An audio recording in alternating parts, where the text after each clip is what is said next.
పెళ్లి కూతుర్ని ప్రియుడు లేపుకెళ్ళడం అనేది మనం చాలా సినిమాల్లో చూసాం. రియల్ లైఫ్లో కూడా చూసే ఉంటారు. కానీ విచిత్రంగా పెళ్లి కొడుకు పెళ్లి కూతుర్ని లేపుకెళ్ళిపోయాడు. అసలు పెళ్లి కొడుక్కి పెళ్లి కూతుర్ని లేపుకెళ్లాల్సిన అవసరం ఏముంది? పెద్దల అంగీకారంతో పెళ్లి పీటల వరకు వెళ్ళిన పెళ్లి వేడుకలో పెళ్లి కొడుక్కి పెళ్లి కూతుర్ని లేపుకెళ్లాల్సిన పరిస్థితి ఎందుకు వచ్చింది? అఫీషియల్గా ఆమెను పెళ్లి చేసుకునే హక్కు పెళ్లి ద్వారా పెద్దలు కల్పించినప్పుడు ఎందుకు లేపుకెళ్లాల్సి వచ్చింది? అసలు పెళ్లి కొడుకు ఎందుకు ఇలా చేశాడో తెలుసుకోవాలంటే వాచ్ దిస్ స్టోరీ. కొన్నిసార్లు పెళ్లి మండపాల్లో ట్విస్టులు చోటు చేసుకుంటూ ఉంటాయి. ముఖ్యంగా కట్నం, ప్రేమ వ్యవహారాలు, బంధువుల గొడవల కారణంగా పెళ్లిళ్ళు ఆగిపోతూ ఉంటాయి.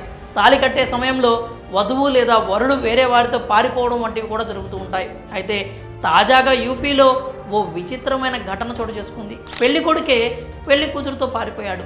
ఉత్తరప్రదేశ్ రాష్ట్రం వారణాసి ప్రాంతంలోని ఓ యువకుడికి పెద్దలు పెళ్లి నిశ్చయించారు. చాలా కాలం క్రితం వాళ్ళిద్దరికీ వివాహం నిశ్చయం కావడంతో ఫోన్లో సంభాషణలు ప్రారంభించారు. దాదాపు 3 నెలల పాటు వారిద్దరూ ఫోన్లో మాట్లాడుకుంటూ ఒకరినొకరు ప్రేమించుకున్నారు. పెద్దలు కుదిర్చిన ఈ జంట ప్రేమ జంటగా మారింది. ఇదే సమయంలో వారిద్దరి వివాహం జరిగే మధురమైన ఘట్టం రానే వచ్చింది. ఆ కాబోయే వధూవరుల ఆనందానికి అవధులు లేకుండా పోయాయి.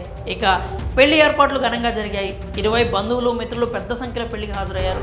మరికొద్దిసేపట్లో వివాహం జరగాల్సి ఉంది. వధూవరులు పెళ్లి పీటలపై కూర్చున్నారు. ఇంతలోనే ఆపండి అంటూ మండపంలో నుంచి ఓ పెద్ద అరుపు వచ్చింది.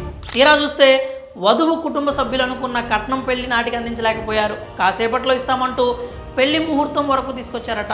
అప్పటికి కట్నం ఇవ్వకపోవడంతో వరుడి కుటుంబ సభ్యులు వారితో వాగ్వాదం పెట్టుకున్నారు. చివరకు ఈ పెళ్లి జరగదు అంటూ చెప్పారు. అయితే వారిద్దరూ ఎంతో గాఢంగా ప్రేమించుకున్నారు. తమకు పెళ్లి జరగదనే ఊహనే ఆ కాబోయే వధూవరులు ఊహించుకోలేకపోయారు.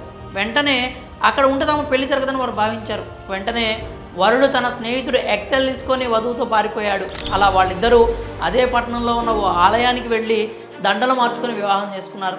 అయితే పెళ్లి దుస్తుల్లో వధూవరులు పారిపోతున్న దృశ్యాన్ని వారి స్నేహితుడు వీడియో తీశాడు. అంతేగాక ఈ వీడియోను సోషల్ మీడియాలో పోస్ట్ చేయడంతో తెగ వైరల్ అయింది. అయితే పెళ్లి కొడుకు చేసిన పనికి పలువురు ప్రశంసించారు. కట్నం కోసం పెళ్లిళ్ళు ఆపేసే యువకులు ఉన్న ఈ కాలంలో ప్రేమించిన అమ్మాయి కోసం పెద్దల్ని ఎదిరించడం మంచి విషయం అంటూ అభినందిస్తున్నారు. మరి ప్రేమించిన అమ్మాయి కోసం ఏకంగా పెద్దలను ఎదిరించిన ఈ వరుడిపై మీరేమనుకున్నారో మీ అభిప్రాయాలని కామెంట్స్ రూపంలో తెలియజేయండి.